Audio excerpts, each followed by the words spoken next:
가나안 여자 얘기를 오늘 다시 한번 새롭게 바라보겠습니다. 22절부터 한번 다시 읽어보겠습니다. 15장 22절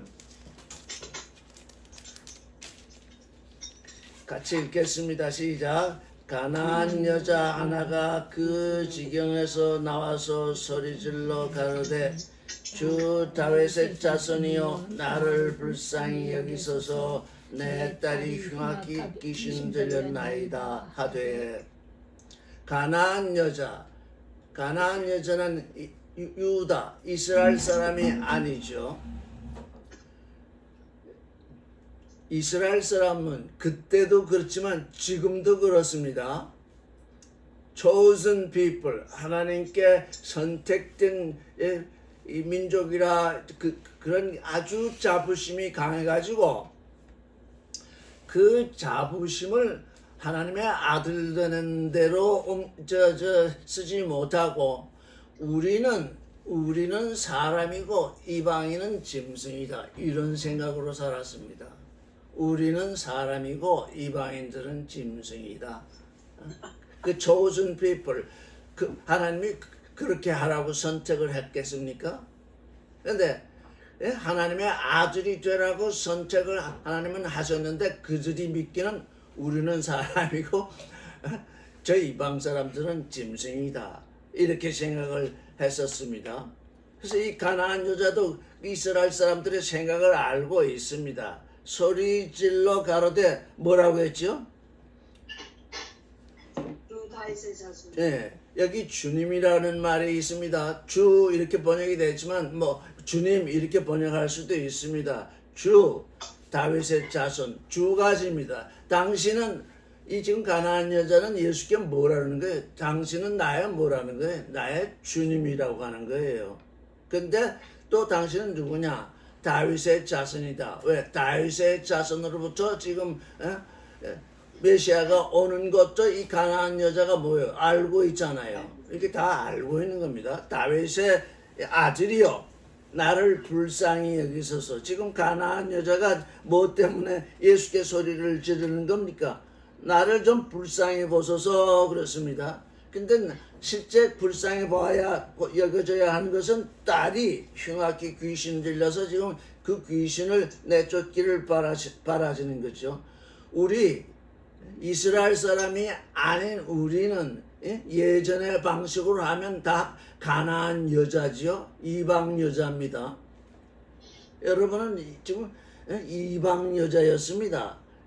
그 지경에서 나와서 소리를 지르는데 주님 다윗의 자손이여 나를 불쌍히 여기소서. 우리에게 문제가 있으면 주님께 호소할 수밖에 없잖아요. 다른 사람들이 해결을 못 해주니까 나를 불쌍히 여기소서 그랬습니다.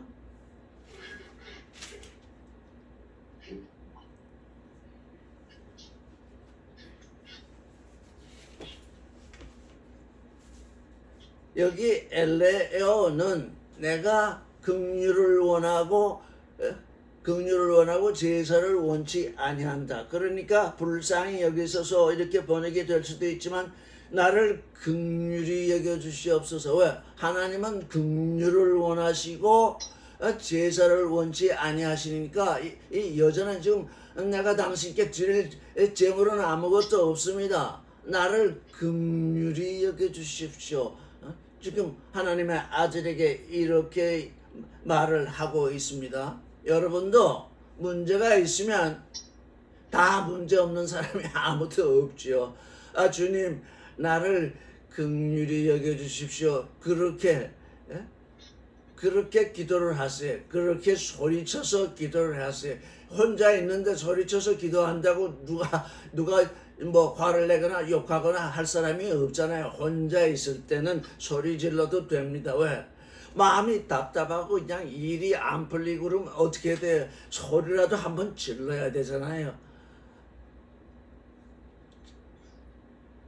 소리를 질러서 예수님을 향해서 나를 긍휼히 여겨주십시오. 이렇게 소리를 질렀으니 이렇게 기도했다는 얘기입니다. 23절 예수는 한 말씀도 대답하지 아니하시니 제자들이 와서 청하여 말하되 그 여자가 우리 뒤에서 소리를 지르니 보내소서. 예수는 한 말씀도 그 기도에 대답을 안 하셨어요. 나를 불쌍히 여겨주십시오, 나를 긍휼히 여겨주십시오 하고 이렇게 소리를 지르는데 예수께서 대답 안 하니까 제자들이 지금 예수께 뭐라고 그러잖아요. 예수께 청해서 여자가 우리 뒤에서 소리를 지릅니다. 우리 주위에서 자기의 어려움이나 그 해결되지 않는 문제 때문에 소리를 지르고 있는 것이 우리 귀에 들리면 우리 또한 예수께 이 형제 자매 이를 좀 주님이 좀 도와주셔야 되지 않겠습니까? 그렇게 같이 기도할 수 있는 겁니다. 이건 중보기도라고 하는 것이 아닙니다. 긍휼로 말미암아서 우리가 긍휼히 여길 존재가 여기 있는데 지금 당신이 대답을 하지 않고 있으니 보내십시오. 그게 해답을 주십시오. 그렇게 예수의 제자들은 그렇게 기도를 하고 있습니다. 우리는 그저 내 기도만 내 기도인 줄 알고 남의 기도는 기도도 아닌 거로 알고 그렇게 지내고 있잖아요. 다 같이 누가 어떤 기도를 하고 있는지 그것도 우리가 이렇게 들리면 억지로 당신은 무슨 기도를 하고 있어? 이렇게 물어볼 필요는 없지만 아주 마음속에서 너무 애타는 일이 있으면 그 기도하는 게 남에게 다 알려지게 돼 있어요. 그때 형제들에게 알려지면 그를 위해서도 주님께 부탁할 수 있죠. 주님께 청할 수 있죠. 소리를 지르오니 보내십시오. 24절을 읽겠습니다. 예수께서 대답하여 가라사대 나는 이스라엘의 집에 어린 양 외에는 다른 데로 보내심을 받지 아니하였느라. 잃어버린 양, 이스라엘 집에 잃어버린 양. 이제 이 주님께 부름을 받은 존재들은 전부 어떻게 되느냐? 이스라엘 집의 어린 양입니다. 이스라엘 집의 어린 양이 될 존재들이 다 이루어졌습니다. 그런데 이 말씀은 모든 종교, 모든 도덕, 모든 윤리, 모든 철학 이것을 초월하는 말씀입니다. 왜? 하나님은 사람을 그의 형상을 따라 창조하셨기 때문에 그의 형상을 따라 창조된 사람은 전부 진짜입니다. 여러분, 모든 종교들이 가와 진화가 있다고 해가지고 나 육신은 가짜예요, 이제 깨달은 존재는 진화다 이렇게 얘기하는데 하나님은 그렇게 말씀하시는 것이 아니라 나의 형상으로 창조된 모든 사람은 진짜다. 그 진짜 안에 더 좋은 보물, 곧 나의 모양을 넣어주려고 한다. 그게 속사람이잖아요. 그 진짜 아주 좋은 그릇입니다. 형상은 하나님이 우리를 하나님의 형상으로 창조하신 것은 하나님 자신의 모양, 곧 아들이 되게 하시려고 우리를 창조하셨기 때문에 그래서 그 창세기 1장 28절에 뭐라고 나옵니까? 우리의 형상을 따라 우리의 모양과 같이 사람을 짓자 그랬잖아요. 하자고 말씀하지 않았어요. 왜? 짓는 일은 창조 다음에 일어나는 일이니까 이제 그 말씀을 하시고 사람을 그의 형상을 따라서 창조하셨으니까 남아있는 일이 뭐냐? 하나님의 모양을 주시는 일이거든요. 그 하나님의 모양을 받아야 할 그 하나님의 형상을 가진 이 정말 진짜 정말 고귀한 존재, 더 이상 하나님이 창조할 수 없는 존재, 그 존재들이 자기의 생각을 따라 자기의 길을 쫓아서 이루어졌다고요. 이루어졌어. 그 이루어지는 방식이 종교요, 윤리요, 도덕이요, 철학이요, 비즈니스요, 또 인간이 생각하는 모든 가치의 길이거든요. 그건 하나님으로부터 이루어지는 길이에요. 그래서 이루어졌어요. 우리 가운데 가짜가 이루어졌는데 그걸 하나님의 아들이 와서 십자가에 못 박히면서 자기 목숨을 내놓고 다시 찾을 리가 없잖아요. 가짜가 이루어졌는데 뭘 그렇게 열심히 찾겠습니까? 진짜이기 때문에 우리가 이거 인식을 잘해야 돼. 그동안 내가 길을 잃어서 길을 잃은 양이 돼가지고 내가 가짜처럼 보였잖아요. 길을 잃어서 헤매니까 내가 나를 보게도 세상 사람들이 나를 보게도 이거 완전히 가짜다. 이렇게 여기게 되었어요. 실제 내가 가짜처럼 행동을 했어요. 왜? 내 안에 가짜가 들어왔기 때문에. 하나님의 말씀이 들어오지 아니하고 도덕이나 윤리나 철학이나 이런 것들이 내 마음속에 들어와 있었기 때문에 가짜로 내 안에 채웠기 때문에 실상 나는 가짜처럼 살았어요. 그런데 하나님은 우리를 진짜로 창조하셨기 때문에 이제 그 안에 가짜를 내보내고 진짜를 넣어야 되겠는데 너희가 길을 잃었다, 잃어졌다. 네 길을 쫓아서 내 생각을 따라 내 생각을 따라 내 길을 걷는다. 그게 뭐냐? 그게 우리가 그동안 얘기했던 욕심과 선악지식. 인간은 욕심과 선악지식을 떠나면 존재할 수가 없어요. 이 육신은. 그런데 하나님은 나는 너를 다시 찾는다. 그래가지고 새로운 것을 내게 넣어준다. 그게 나의 모양인데 그게 곧 사랑이요. 그게 진리다. 그거 네 안에 이제 찾아서 넣어주겠다. 그게 우리에게 다가와 있는 이 구원이거든요. 그걸 구원이라고 하는 것입니다. 그래서 이스라엘 집의 어린 양 외에는 다른 데로 보냄을 받지 아니하였다. 지금 예수는 지금 이스라엘 사람으로 왔잖아요. 다윗의 아들이요, 다윗의 후손이요. 그러면 이스라엘의 집에 왔잖아요. 이스라엘의 잃어버린 어린 양을 찾으러 지금 현장 당장 오셨잖아요. 지금 이스라엘에 오신 것입니다. 예수께서는 이스라엘을 통해서 이스라엘이 제사장이 돼서 이제 이방으로 또 이제 지금 이뤄진 자를 찾게 하시려고 지금 이스라엘 나라에 먼저 오셨습니다. 그래서 아직 내가 다른 데로 보냄을 받지 아니하였다. 이렇게 말씀을 하십니다. 제자들에게. 근데 제자들은 그 말이 무엇인지, 그 말이 무슨 뜻인지 알지 못합니다. 지금 이 말씀을 들었을 때는.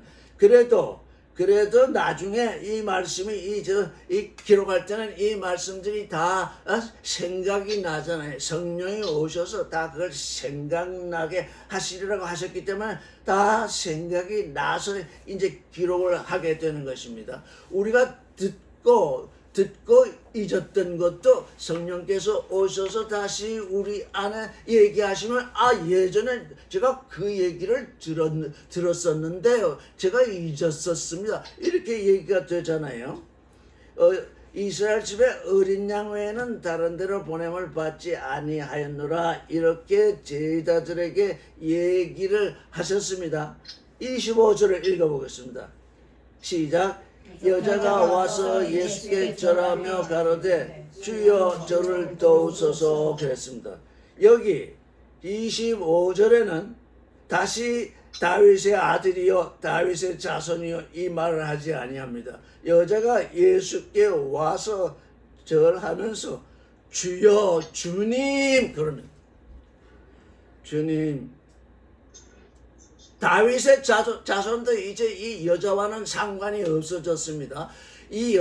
물론 주님은 다윗의 자손으로 오셨으나 이제 이 여자가 절하는 것은 누구냐? 나의 주님입니다. 우리가 예수께서 다윗의 후손으로 오셨으니 다윗의 후손이신 주님 이렇게 부르지 않잖아요. 주님 이렇게 부르잖아요. 나의 주님. 이제 주가 되신 것은 나의 주님 이렇게 저를 도우소서 이렇게 합니다. 26절 대답하여 가라사대 자네의 떡을 취하여 개에게 던짐이 마땅하지 아니하니라. 이게 제가 어렸을 때 마음이 어렸을 때 이게 주님이 오셔가지고 이 가나안 여자에게 말씀을 하시는데 자녀의 떡을 다른 사람에게 취하여 다른 사람에게 줌이 마땅하지 아니하다 이렇게 말씀한 것이 아니라 개들에게 던짐이 마땅하지 않다. 개들에게 던진다 할 때 마땅하다고 하는 것이 지금 마땅하다고 이렇게 번역이 되어 있지만 칼로스, 개들에게 던지는 것이 좋지 아니하다. 칼로스하지 않다. 이렇게 말씀을 하십니다. 이 여자가, 가나안 여자가 예수의 말씀을 들었을 때 어떤 충격을 받았겠습니까? 물론 이 여자는 이스라엘 사람들이 이 이방 사람들을 개처럼 여긴다, 짐승처럼 생각한다는 것을 알고는 있었지만은 주님 이렇게 부르잖아요. 주여 저를 도우소서, 이렇게 그에게 저라고 도우소서 이렇게 말을 했는데 대답하면서 말씀하시는 것이 자녀의 떡을 취하여 개들에게 던져주는 것이 칼로스하지 않다. 주님은 지금 칼로스한 일을 가져오셨잖아요. 주님은 우리에게 지금 칼로스, 좋은 일, 흑암에 빛이 비치고 혼돈의 질서가 오고 공허의 충만이 오고 깊은 데서 건져내는 그 일, 그게 창세기에서 지금 말씀되는 칼로스한 일인데, 토부한 일인데, 그 일은 우리 사람이 당하고 있는 흑암과 혼돈과 공허와 기쁨, 그걸 해결하는 일이잖아요. 우리 눈으로 주님을 보아도 보지 못하니, 그게 흑암이잖아요. 우리 귀로 주님의 말씀을 들어도 듣지 못하니까 그게 공허잖아요. 우리의 마음으로 주님의 말씀을 생각해 보아도 도대체 알 수가 없으니 그게 혼돈이잖아요. 그러니 우리는 하나님의 지혜와 기쁨 속에서 깊이 빠져 있는 존재잖아요. 창세기에 지금 그 땅이 혼돈하고 공허하고 흑암이 깊음 위에 있었다고 하는 그 말씀은 곧 우리 인간이 처해 있는 그 상황을 미리 지금 징조로 보여주고 계신 거잖아요. 그래서 주님이 오셔서 할 일은 바로 칼로스, 좋은 일을 행하셔야 되는데, 이게 뭐라고 그럽니까? 자녀의 떡을 취하여 개들에게 던지는 게 칼로스하지 않다.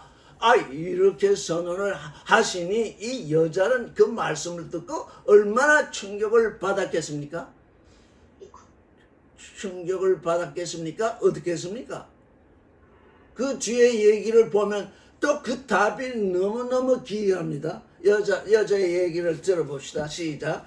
여자가 가로되 주여 올소이다마는 제 주인의 상에서 떨어지는 부스러기를 먹나이다. 개들도 올소이다마는 이렇게 번역이 되는데, 나이, 우리처럼 영어는 yes, 우리는 네, 올소이다마는 이런 뜻이 아니라 네, 그걸 합니다. 네, 자녀의 떡을 쥐어서 개들에게 던지는 것은 칼로스, 좋은 것이 아닙니다. 그렇습니다. 네. 그런데 네, 그러면서 주여 올소이다마는 이렇게 된 것이 아니라 네 주님 이렇게 했습니다. 네. 잘 들으세요. 번역하느라고 애들을 썼는데 여기 원문에 보면 네 주님. 가나안 여자도 개를 길렀을지 모릅니다. 자녀의 떡을 취해서 개에게 던지는 건 칼로스 좋지 않다. 이건 가나안 여자도 아는 일입니다. 그러니까 뭐예요? 네 주님, 네 주님. 이스라엘 사람들이 우리를 개처럼 여기는 건 나도 알고 있습니다.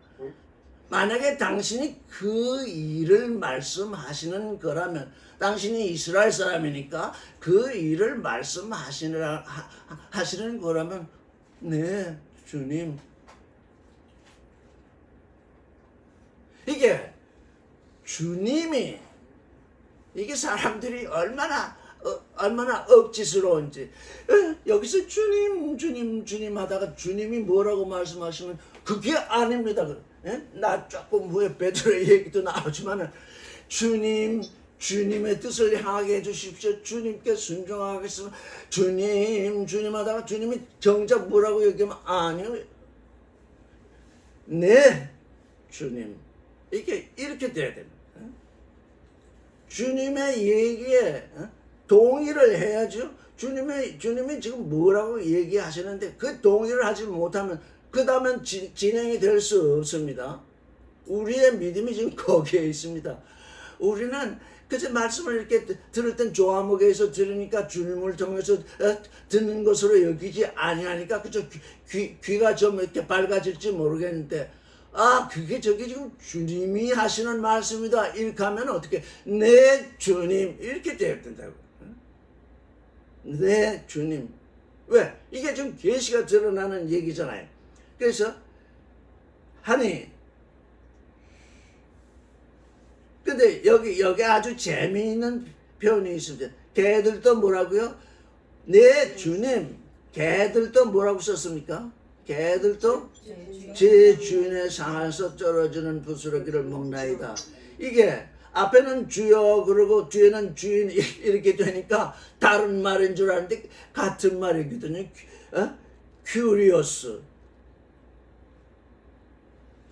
이 여자는 지금 이 강아지도 주인이 있다는 것입니다. 개도 주인이 있다는 것입니다. 큐리오스. 네, 그렇습니다. 그 주님에게는 사람도 있지만 주님이 또 귀여워하는 개도 있지 않습니까? 이 얘기입니다. 나는 당신이 나를 개로 칭하신다면 당신이 귀여움을 받고 있는 개로 칭하시니 나는 그 개가 되겠습니다. 내려앉아야 됩니다. 여러분 주님이 뭐라고 할 때 자꾸 높아지려고 하기 때문에 주님의 뜻이 여러분의 귀에 들리지도 않고 주님이 하시는 말씀이 이해되지 않습니다. 주님이 지금 나를 보시면서 내가 저한 상황을 보시면서 너는 개다 이렇게 하면 네 주님 저는 지금 개로 있습니다. 이렇게 대답이 돼야지. 주님이 지금 개라고 부르는데 아닙니다. 이렇게 하면 이미 거기서 진리의 길에서 벗어나는 거잖아요. 주님이 완전히 보시고 주님의 눈으로 보시고 거룩한 눈으로 보시고 너는 개가 되었다. 그러면 네 저는 지금 개로 있습니다. 당연히 그렇게 응답이 나가야 되잖아요. 그래서 여기 주인이라 이렇게 번역이 됐기 때문에 우리 주님과 주인 사이에 건널 수 없는 구렁이 생겼잖아요. 이 여자는 뭡니까? 나는 주님이라고 당신을 불렀으니 나는 당신의 개입니다. 이런 얘기잖아요. 당신 나를 그렇게 부르셨으니까. 나의 실존에 대해서 내가 어떻게 생각하는지 모르는데 사람들은 자기를 존귀하게 여기다가도 주님이 너는 개다 그러면 또 그냥 화가 벌떡 나가지고 거기에 반박을 하니까 주님의 계시가 전혀 드러나지 않고 있어요. 내가 지금 개처럼 살고 있느냐, 짐승처럼 살고 있느냐, 사람처럼 살고 있느냐, 자녀처럼 살고 있느냐, 그게 지금 문제잖아요. 그게 주님이 여기서 제기하는 문제는 뭡니까? 내가 개처럼 사느냐, 사람처럼 사느냐, 그 문제를 지금 얘기하고 있잖아요. 이스라엘 사람들이 이방 사람을 개라고 부르는데, 그래서 내가 너를 지금 잠깐 테스트하는데, 너는 지금 이방 사람이니까 이스라엘 말하는 개인데, 그랬더니, 네, 그렇습니다. 그러잖아. 저는 아직 주님의 속한 존재가 되지 못했습니다. 그거 실토하는 거잖아요. 그거 실토를 해야 돼요.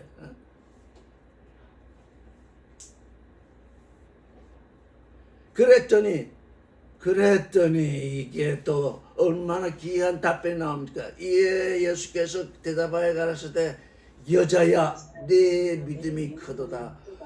여자야 할 때 그 앞에 오라는 말이 있잖아. 여자야. 여자야. 우리 지금 하나님의 아들을 낳을 존재들은 다 주님 앞에서 여자잖아요. 하나님 앞에서 여자잖아요.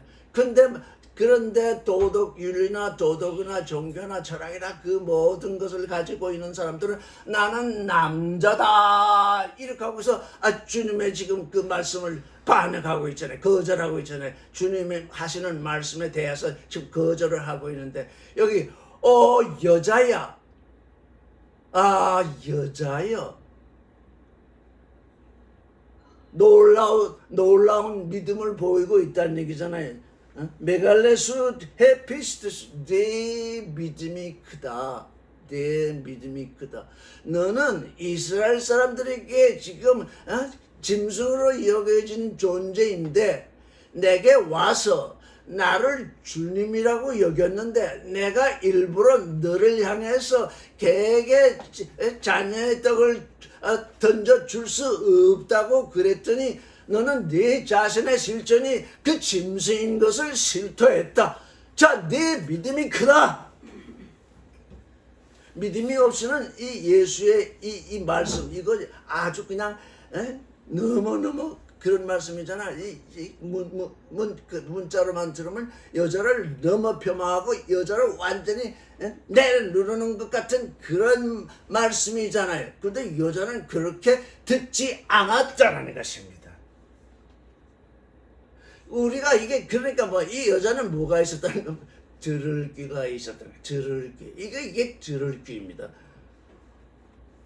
우리 보통 사람들은 다 자기를 남자라 여기고 주님이 이렇게 말씀하셨다 그러면 왜 그렇게 말씀하셨나 이렇게 얘기를 해 하면서 다 거기다 사촉을 달고서는 주님이 말씀하시는 그 계시 속으로 들어오지를 않고 있잖아요. 베드로 얘기가 조금 오늘 나올지 나중에 나올지 모르겠지만 다 자기를 남자로 여기잖아요. 남자, 곧 말씀의 씨를 가진 존재라고 여기기 때문에 종교가 나오고 도덕이 나오고 윤리가 나오고 철학이 나오고 다 그래서 그게 나오잖아요. 근데 그게 씨가 아니라 빈 껍질이잖아요.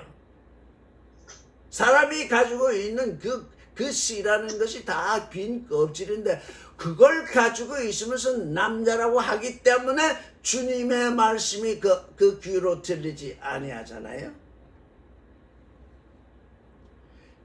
여자야, 내 믿음이 크다. 내가 원하는 대로 내 소원대로 되리라. 이렇게 말씀을 하셨잖아요. 그래서로부터 그 딸이 낳았잖아요. 우리에게 어떤 소원이 있고 어떤 정말 그 간절한 그 무엇이 있어서 주님께 소원을 드리면 그게 주님이 그때 우리에게 뭐라고 말씀하시는 말씀이 있을 겁니다. 근데 뭔데? 합당하지 않은 기도를 하고 있으면 아예 대답도 아직 안 하잖아요. 한 말씀도 대답하지 아니하셨다. 이건 합당하지 않은 기도를 했다는 것보다 이 여자의 그 믿음이 큰 것이 드러나도록 주님이 지금 인도하셨잖아요. 우리가 아주 미랄 만한 겨자씨 하나 만한 믿음이 있을 때에 그걸 가지고 기도를 할 때 예수께서 즉각 대답하지 않으시면 다 실망을 하잖아요. 내가 믿음이 없는가 보다. 내가 주님께 기도했는데 이렇게 들어주시지 않네. 그런데 뭐요? 계속 소리를 지르니까 제자들이 옆에서 도와주잖아요. 제자들이 옆에서 듣는 사람들이 도와주잖아요. 이게 형제 자매된 사람들의 일이잖아요. 도와줘야 되죠. 옆에서 주님, 우리 뒤에서 지금 소리를 지르고 있는데 좀 보내시지요. 여러분 그래 본 적이 있습니까? 근데 또 이거를 사람들은 무슨 대단한 제목을 붙여가지고 주먹이다 아니 옆에서 이제 여자가 소리 지르니까 예수의 제자들에게는 시끄럽잖아요. 아 자꾸 소리 지르니 어떻게 하겠어요? 좀 조용하게 하게 해주시면 안 되겠습니까? 그 얘기잖아요.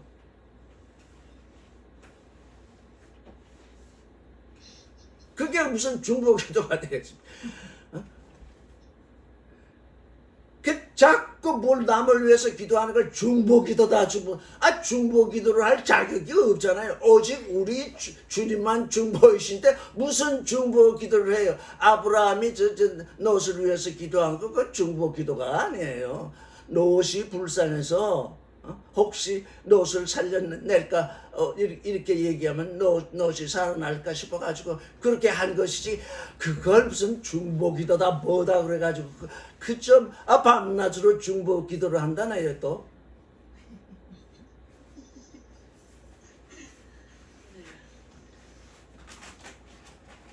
그러니 여기서 뭐가 드러났습니까? 여자의 믿음이 큰 것이 드러났잖아요. 너는 네 자신을 들여다보았다. 너는 나를 주로 여겼으니 너는 이스라엘 백성보다 더 귀한 존재다. 이 얘기잖아요. 여자야 내 믿음이 크다. 내가 너를 개라고 지칭했는데 그걸 내가 반박하지 아니하고 내가 개처럼 살았습니다. 그게 맞습니다.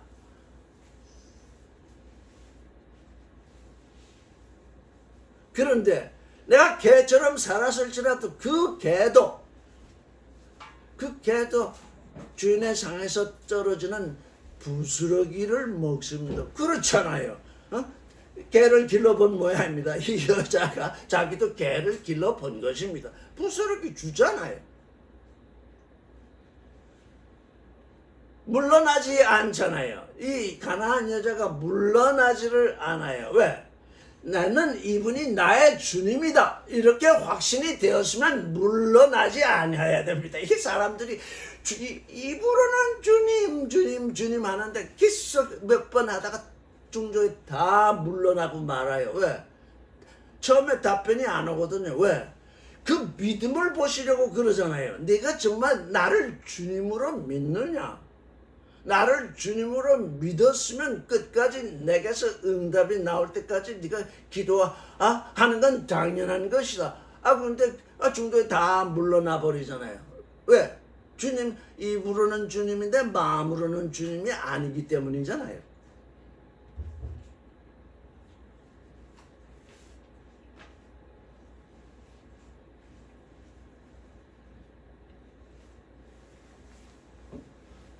그래서 오늘 여러분께 말씀드리고 싶은 것은 잃어버린 양, 우리가 잃어졌을 때에는 정말 가짜 같고 정말 아무것도 아닌 것 같고 정말 천하에 못된 것 같은데 그거 잃어졌다가 주님의 십자가로 말미암아서 죄가 사해지고 이제 주님께 찾아지고 보니 세상에 그렇게 귀한 보배가 없다는 것이에요. 왜? 그 안에 뭘 낳아요? 하나님의 모양을 낳아주시니까요.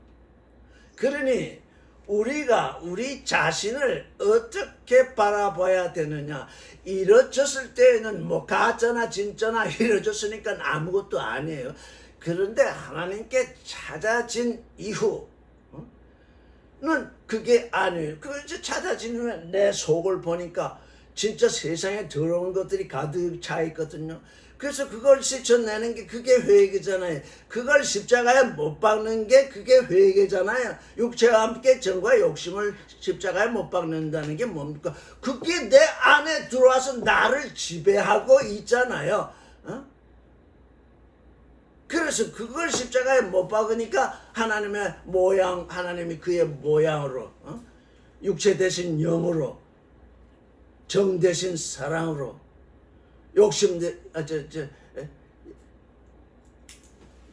육 대신 영으로 정 대신 사랑으로 욕심 대신 육체와 함께 정과 욕심. 하여간 우리 안에 들어와야 할 것은 하나님의 생명, 하나님의 거룩, 하나님의 사랑, 하나님의 진리. 이게 지금 하나님의 모양을 우리 안에 이룰 것이잖아요.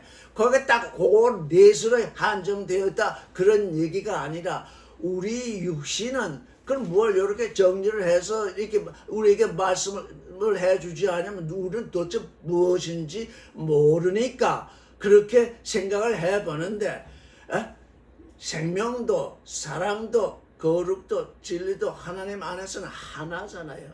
하나님이 주시는 그 신성, 그 모양 하나입니다.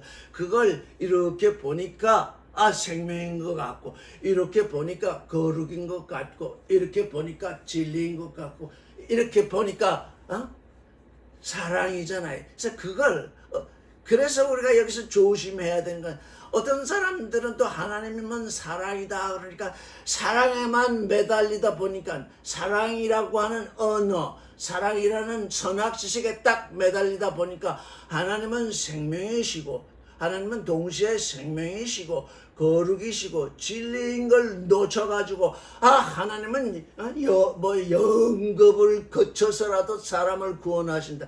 그런 또 엉뚱한 논리를 전개하잖아요.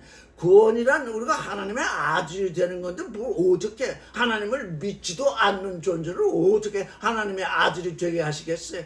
하나님은 인생들에게 다만 원하는 게 믿음인데 그가 영겁을 지나치면 믿음이 생긴다는 보장은 누가 해준 건가요? 이렇게 자기가 좋아하는 언어 단어 하나를 집중을 해서 하나님은 사랑이다. 그러니 영겁을 거쳐서라도 하나님은 구원하신다고. 또 구원이라는 것도 뭔지 모르잖아요. 하나님의 아들이 되게 하는 게 구원인데 영겁을 거치면 하나님이 하나님의 원수를 하나님의 아들이 되게 하신답니까? 이게 하나님은 전혀 알지 못하는 존재들이 자꾸 교류를 만들어내서 사람들을 혼란에 빠지는 이유가 바로 그런 것이에요. 여러분, 하나님은 사랑이니 영겁을 거쳐라서도 사람을 구원하실 것이다. 얼마나 멋져요. 얼마나 거창해 보여요. 근데 그게 아니에요. 나는 그런 게 아니라 네가 내 아들이 되기를 원한다. 하나님은 그렇게 말씀하시잖아요.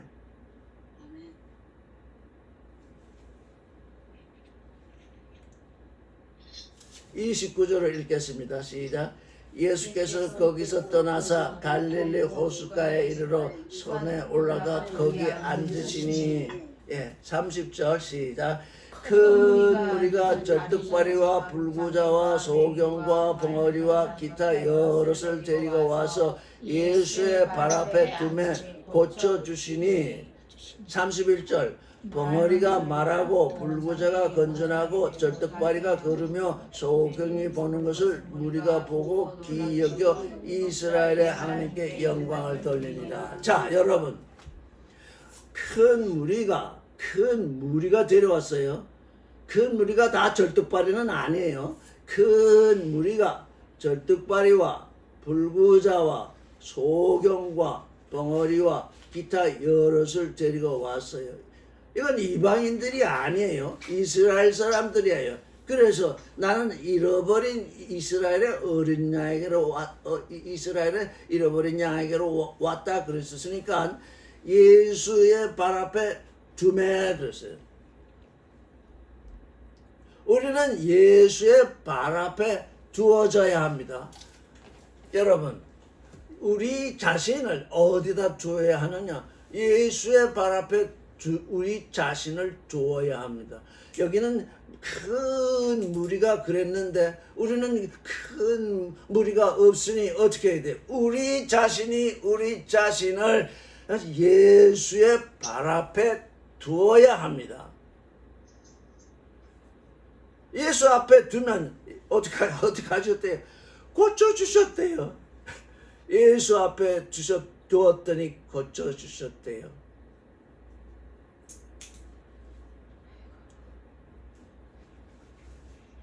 그래서 벙어리가 말했대요. 여러분이 하나님의 말씀에 대해서 자신 있게 말할 수 있습니까? 아니요. 근데 주님은 벙어리를 고치신다잖아요. 주님 앞에 우리는 지금 이 육신의 병 말고 이제 우리는 주님 앞에 온 지가 벌써 얼마나 됐어요. 근데 주님 앞에 왔는데 어떻게 하고 있어요? 돌아 앉아 있어요. 이거 주님을 마주해 있어야 되는데 주님을 등지고 앉아 있어요. 그러니 주님이 너는 지금 말을 못 하고 있구나 하면서 고쳐주시면 말을 할 수 있는데 등 뒤에 앉아 있으니 등지고 앉아 있으니 등지고 앉아 있다는 것은 뭐예요? 밖에 있다는 얘기예요. 성전 밖에 있다는 얘기라고요. 내 성전 밖에 내가 있다는 거예요. 그러니 밖에 있는 존재가 성전 안으로 들어와야 되는데 밖에까지 와서 마당만 덜렁덜렁 마당만 밟고 있으니 주님이 뭐 어떻게 하실 수가 없어요. 발 앞에 또 내 자신을 두면 말씀 이 벙어리가 제일 먼저 나오잖아요. 왜? 말씀을 말할 수 있는 것, 말씀을 말할 수 있다는 것은 들을 귀로 들을 줄 안다는 얘기잖아요. 말씀을 들을 귀로 듣는 존재가 되었다는 얘기잖아요. 말씀을 아무리 들어도 듣지 못하면 벙어리가 되는 거잖아요. 예? 들어도 듣지 못하면 벙어리가 되는 거예요. 왜? 뭔지 모르니까요. 말을 못해요. 들을 귀가 열린다는 얘기잖아요. 벙어리가 말을 하게 되고 불구자가 건전해진대. 그냥 방 안에서만 앉아있고 그저 세상거리만 앉아있어가지고 불구자 노릇을 하는데 벌떡 일어서서 이제 걸어다닐 수 있게 된대요. 불구자가 건전해진대요. 우리 자신을 들여다보면 불구자가 아닌 게 별로 없거든요. 우리 육신으로도 다 그냥 다 지금 병이 나가지고 붉은 노릇을 하고 있어요. 근데 그건 별 문제가 아니에요. 왜? 우리는 육신을 옷으로 입고 있으니까 새 옷을 입을 때가 오고 있으니까 이거 벗어놓게 되어 있어요. 속 사람이 불구자가 되어 있으면 이거 정말 낭패잖아요. 절뚝발이가 걸으면 소경이 본대요. 이제 소경이 보게 되면 우리가 아무리 성경을 읽어도 보아도 보지 못하다가 그걸 보게 된대요. 주님의 발 앞에 내가 나를 주게 되면 돌아 앉아 있지 아니하고 주님을 향해서 지금 소리를 지르고 간구하고 있고 주님의 눈을 바라보고 있고 주님의 입을 바라보고 있고 들을 귀로 듣게 되면 소경이 보게 된대요. 이제까지 보이지 않던 것이 보인다잖아요. 앞에 30절에 고쳐주신 그건 징조예요. 주님이 징조를 통해서 뭘 이루세요? 실상을 이루시잖아요. 벙어리가 말하고 불구자가 건전하고 절뚝발이가 걷고 소경이 보는 것, 우리 자신이 이제 주님 안에서 이렇게 되게 되는 것을 보아야 되는 거죠. 그런데 무리들은 그걸 보지 못해요. 그 징조를 실상으로 보고 있어요. 와, 이거 굉장하다. 그래가지고 기이하게 여기서 이스라엘의 하나님께 영광을 돌리잖아요. 그러니까 이 이스라엘의 하나님께 영광을 돌렸다고 하지만 그게 하나님께 영광이 되느냐면 전혀 영광이 되지 않아요. 그죠? 그들이 영광을 돌린다고 했을 뿐이지. 실제 우리 안에 있는 존재가 이렇게 될 때 벙어리가 말하고 불구자가 건전해지고 절뚝발이가 걷고 소경이 볼 때에 이제 이스라엘의 하나님께 영광이 되는 거죠. 어떻게 해요? 벙어리가 말할 때 벙어리가 말하는 그것이 하나님께 영광이 되는 거예요. 이 이스라엘 사람들이 하나님께 영광을 돌렸다는 건 그건 아무것도 아니에요. 우리 자신이 벙어리가 말하는 것이 하나님께 영광이 되고 불구자가 건전해지는 것이 하나님께 영광이 되고 절뚝발이가 걷는 것이 하나님께 영광이 되고 소경이 걷는 것이 하나님께 영광이 되는 것이에요.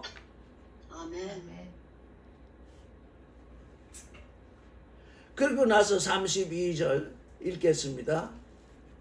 예수께서 제자들을 불러 가라사대 내가 무리를 불쌍히 여기노라. 저희가 나와 함께 있은지 이미 사흘이며 먹을 것이 없도다. 길에서 기진할까 굶겨 보내지 못하겠노라. 이 큰 무리 지금 어디서 이런 일이 일어나고 있어요? 지금 앞절에 다시 돌아가 보면 갈릴리 호숫가에로 산에 올라가셨잖아요. 그 갈릴리 호숫가의 산에서 며칠이나 지났다는 거예요. 이 뜰떡발이와 불구자와 소금과 벙어리와 여러 이 사람들이 얼마나 많았기에 그들을 다 고쳐주시느라고 며칠이 걸렸다는 거예요. 사흘이 걸렸어요. 3일이 걸렸어요. 3일. 사흘이 지나니까 뭐 그 사람들이 가져왔던 뭐 도시락이나 이런 거 다 까먹고 이제 다 떨어져서 먹을 것이 없는 거죠. 이제 더 이상 먹을 것이 없는 거예요. 그래서 이미 사흘이다. 이 사흘, 하루 이틀 사흘. 저는 이 사흘이 나올 때마다 예수님께서 십자가에 못 박혀 죽으셨다가 무덤에 있는 그 사흘, 그게 늘 기억이 나요. 사흘을 먹을 것이 없도다. 예수께서 십자가에 못 박혀서 무덤에 들어가 있을 그때는 아무도 예수의 제자들도 먹을 것이 없었어요. 뭘 먹겠어요? 다 예수까지 죽었으니 다 그들도 다 죽어버렸어요. 예수께 소망을 두고 예수가 이스라엘의 임금이 되면 한 자리씩 해먹었다. 그런 소망으로 쫓아다니다가 예수가 십자가에 죽으니 완전히 다 죽은 시체처럼 된 거예요. 그들은 아무 소망이 없었어요. 그러니까 예수 안에서 우리가 어떻게 돼? 한번 완전히 이 세상을 향한 소망이 끊길 때가 있어요. 그게 끊기면 갑자기 주님이 나타나신다고요. 그 일, 그게 지금 우리에게 지금 드러나고 있는 거예요. 그래서 아무 먹을 것이 없도다. 길에서 기진할까 하여 굶겨 보내지 못하겠느라. 여기 불쌍히 여기노라. 저를 따라하세요. 스폴랑크니조마이. 스폴랑크니조마이. compassion이라고 합니다. 영어로는 compassion. compassion. come이라는 건 함께라는 뜻이 있거든요. compassion. 그들의 그 어려움, 지금 배고파서 이제 가다가 다 굶어서 기진할까 하는 그 어려움에 대해서 함께 주님이 느끼고 있잖아요. compassion. 스플랑크니조마이.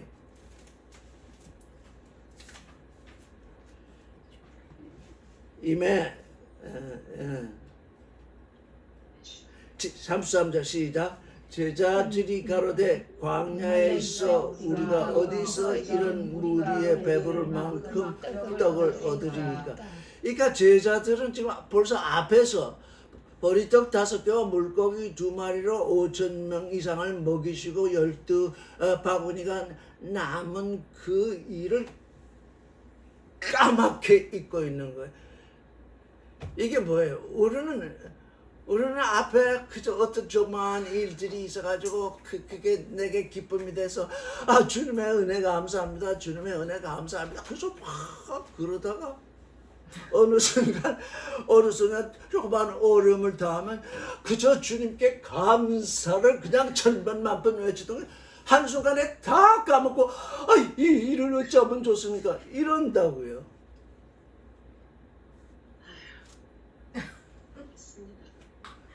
우리 예수의 제자들을 좀 잘 관찰을 해야 돼요. 우리에게 지금 이 예수의 제자들이 우리를 바라보라고 지금 예수의 제자들이 이 글을 썼으니까요.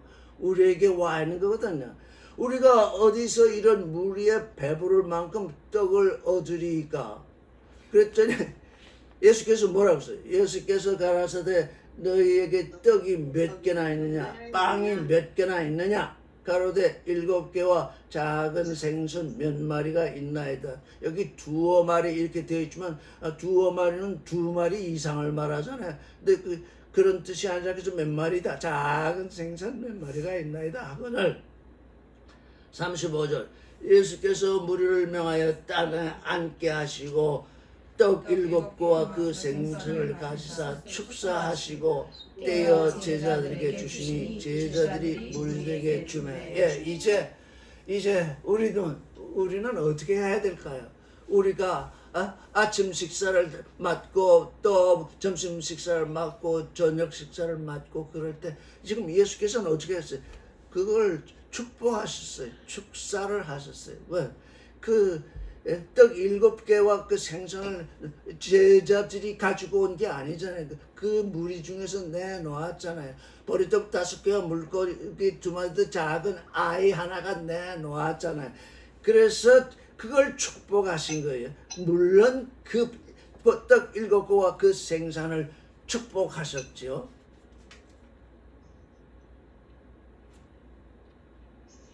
그래서 지금까지 우리가 음식을 앞에 놓고 늘 기도할 때마다 그저 세상 것을 더 해달라고 너무너무 육신의 소욕을 중얼거리기 때문에 지금까지 그거 금지해 왔어요. 왜? 식사만 보면 세상 복이 기억나거든요. 먹을 것만 보면 오병이어가 기억이 나가지고 오병이어의 기적을 내려주시. 먹을 것만 보면 그러고 있어서 이거 정말 이거 우리 이제 음식 때문에 우리가 하나님을 버리게 생겼다. 음식 때문에. 그래서 정말 기도하려면 주님의 기도를 하자. 그래서 지금까지 주님의 기도를 하고 있잖아요. 그런데 우리가 눈을 감고 합장해가지고 중얼거리지 않는다고 해서 기도가 아닌 것이 아니잖아요. 우리 마음에 정말 간절히 원하는 것이 있잖아요. 그게 뭐겠어요? 그게 기도예요. 마음에 간절히 원하는 게, 이 가나안 여인은 마음에 간절히 원하는 게 있었기 때문에 주님께 와서 소리를 지르잖아요. 마음에 간절히 원하는 우리 애가 귀신 걸렸구나. 뭐 걸렸으면 걸린 거지. 그랬으면 예수께 와서 소리를 질렀겠습니까? 아니잖아요. 그 아이의 귀신이 나가기를 그렇게 소원을 하고 있었으니까, 이미 기도를 하고 있었으니까 주님께 와서 소리를 지르게 되잖아요. 그래서 저는 여러분께 부탁을 드립니다. 이건 부탁이랄까? 저는 지금 할 일 하다가 할 일이 없으면 주님의 기도를 하고 있습니다. 오늘 전철을 타고 오면서 계속 주님의 기도를 하고 있었어요. 하늘들에 계신 우리 아버지의 이름이 거룩히 여김을 받으시옵소서. 이 도대체 아버지의 이름이 거룩히 여김을 받는 일이 무엇일까? 그러다 전에 제가 그런 얘기를 했죠.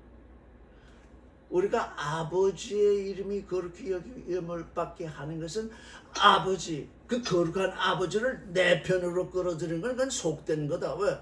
아버지는 내게로 지금 그 속된 거룩한 아버지를 내게로 끌어들일 수 없다. 어떻게 해야 되냐? 내가 아버지에게로 나아가야 된다. 그래서 하늘들에 계신 우리 아버지의 이름이, 거룩하신 아버지의 그 이름이 거룩히 여김을 받게 하시옵소서. 오호라, 진실의 순간에 내가 누구 편에 서느냐? 아버지의 편에 서겠다. 적어도 그래야 아버지의 이름이 거룩히 여김을 받잖아요. 진실의 순간에 아버지 편에 서느냐, 내 편에 서느냐? 할 때 아버지 편에 서지 아니하고 내 편에 서면 내 육신의 생각을 쫓아서 살면 아버지의 이름이 거룩히 여김을 받는 게 아니거든요.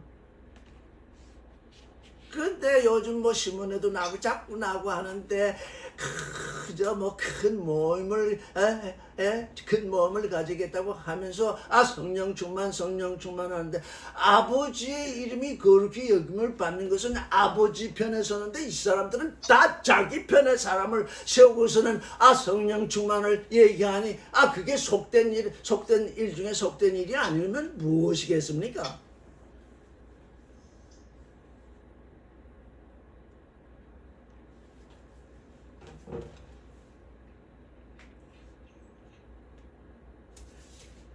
제자들에게 나눠주시며 37절 다 배불리 먹고 남은 조각을 7 감줄에 차게 거두었으며 먹은 자는 여자와 아이 외에 4,000명이었더라. 여기서는 7강줄에 찼대요.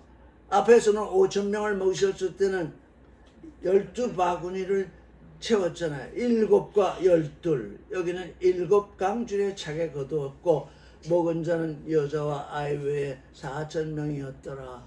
그 갈릴리 바다 산 위에 여자와 아이를 빼고 아직도 예수의 제자들은 아직도 여자와 아이 이걸 좀 낮춰보는 거잖아요. 지금. 우리 주님은 여자와 아이를 우리 다 여자잖아요. 하나님의 아들을 낳은 여자니까 예수께서 이렇게 고난을 당하신 건 무엇 때문일까요? 예수의 12제자를 여자로 만드시기 위해서 이렇게 고난을 당하신 것입니다. 이 사람들이 다 남자인 줄 알고 그냥 남자 행세를 하려고 하면 그들 안에 하나님의 아들이 낳아져야 돼. 나는 남자다 그러니까 어떻게 해야 되겠어요? 이들을 여자로 만드는 그 일이 예수께 얼마나 힘들었겠어요. 나는 남자다 이러고 있으니까.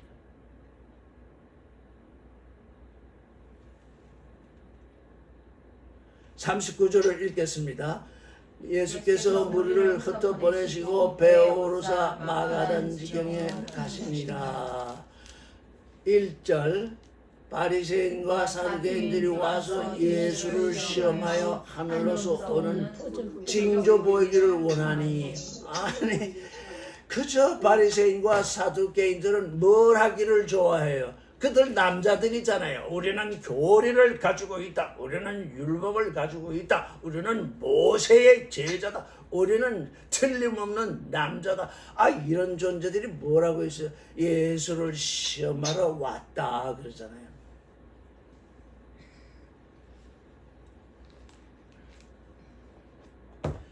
페이라조스. 이 시험은 두 가지로 진행됩니다. 두 가지. 예수께는 이 시험이 시련이 되고 있어요. 이 시련, 이 바리새인과 사두개인의 모든 시험은 예수께 다가오는 시련입니다. 무슨 시련? 그리스도를 그리스도 되게 하는 시련입니다. 이런 시험이 오지 아니하면 예수께서 무슨 시험을 당하시는지, 그때 어떻게 그 시험을 시련으로 고쳐서 그리스도로 유월되셨는지 그거 우리가 아무도 모르잖아요. 근데 또 이 시험은 나로 하여금 이 시험에 낙방케 하는, 시험에 걸려들게 하는, 빠져들게 하는, 우리를 시험에 빠져들게 마옵시고 이렇게 예수께서 기도하라고 그랬죠. 우리를 시험에 빠져들게 마옵시고 하는 건 뭡니까? 우리에게 오는 그 시험이 우리에게 시련이 되어서 우리가 그 시련을 이기는 존재가 되게 하옵시고 이런 뜻이잖아요. 시험이 안 올 수 없어요. 왜? 시험이 와야 우리의 믿음이 지금 어디에 있는가를 알려주는 게 이 시험이거든요. 예수 그리스도가 지금 어디에 계신지를 알려주는 그것이 이 시험이거든요. 그들이 와서 징조를 보이라. 무슨 징조? 내가 하나님의 아들인 징조를 보여달라. 지금 그러고 있잖아요.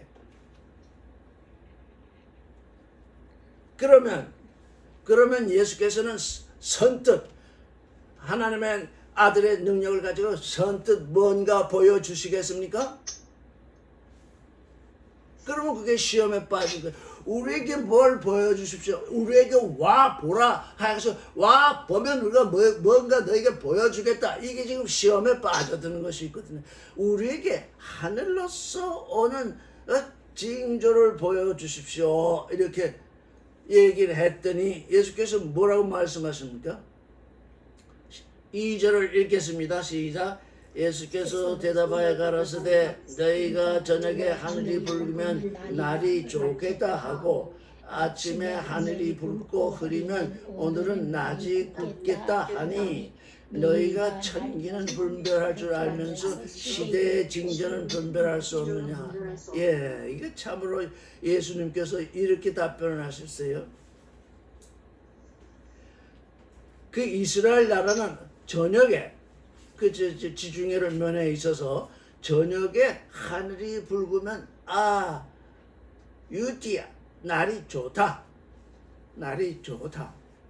근데 저녁에 그러면 날이 좋은 겁니다. 근데 아침에 하늘이 붉은 건 같아요. 아침에. 근데 흐리면, 날이 붉고 흐리면 오늘 낮이 굳겠다. 이렇게 너희가 다 알고 있지 않느냐? 너희가 다 기상 예보를 하고 있지 않냐? 이스라엘 나라의 저녁 때 하늘이 붉으면 이거 날이 좋겠다는 얘기구나. 낮에 아침에 하늘이 붉고 좀 흐리면 이거 날씨가 굳겠구나. 그건 모두가 아는 일이다.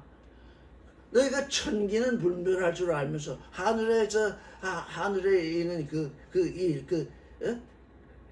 나타나는 그 일은 알면서 그 시대의 징조들은 알지 못하겠느냐. 분별할 줄 디아크리노 저를 따라하세요. 디아크리노. 크리노는 심판한다고 하는데 그 앞에 디아가 붙어서 분별한다가 영어로는 디선 분별한다. 이건 이거다. 저녁에 하늘이 붉으면 날이 좋고 아침에 날이 붉고 흐리면 좋지 않죠. 그렇게 딱 분별할 줄 알잖아요. 그렇게 분별할 줄 아는데 너희는 이 시대의 징조는 분별할 줄 모르느냐. 근데 여기 시대라고 번역된 그 시대가 카이로스입니다. 카이로스. 지금 크로노스의 얘기가 아닙니다. 카이로스. 예수께서는 우리에게 지금 영과 진리의 카이로스를 가져오셨습니다. 하나님의 영원한 생명과 맞닿아 있는 그 카이로스. 우리가 하나님과 소통하게 되면 영원하신 하나님과 소통하기 때문에 그 영원한 시간과 지금 접점이 닿아진 그 카이로스, 복수의 카이로스, 그 카이로스의 그 징조들은 분별할 수 없는 게 당연하죠. 지금 이들은 왜? 이들은 도대체 자기 교리로 장로 유전으로 입술로는 하나님을 경외하는데 마음은 하나님에서 멀잖아요. 마음 하늘에 예수 그리스도가 누구신지를 알려면 마음 하늘에 있는 징조를 볼 수 있어야 되는데 그 징조를 보아도 보지 못하잖아요. 그래서 내가 너에게 지금 카이로스 영과 진리의 때를 너에게 가져왔는데 그 징조는 도무지 알지 못하느냐. 4절을 읽겠습니다. 시작. 악하고 음란한 세대가 징조를 구하나 요나의 징조밖에는 보여줄 징조가 없느니라 하시고 저희를 떠나가시다. 악하고 음란한 시대. 악하다는 게 뭡니까? 선악지식으로 사는 시대.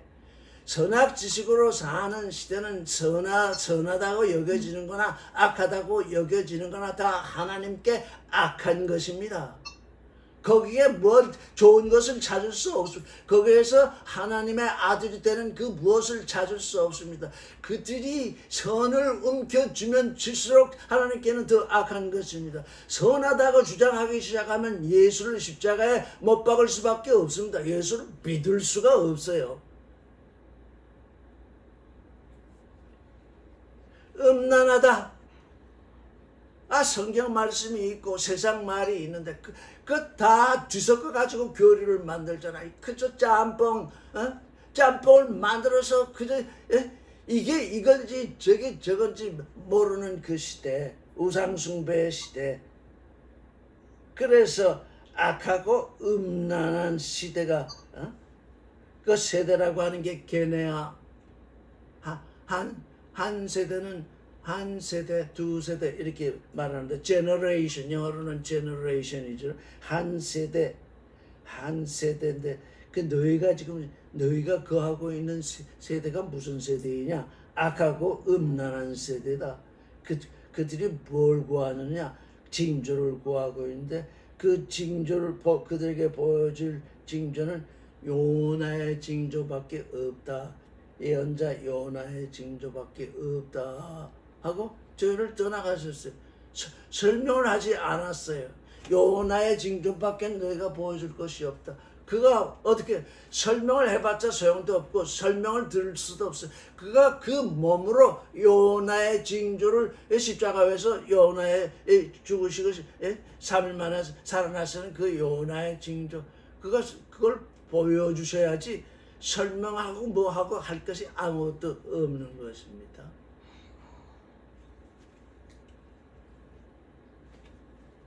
오늘은 여기까지 하면은 되겠네요.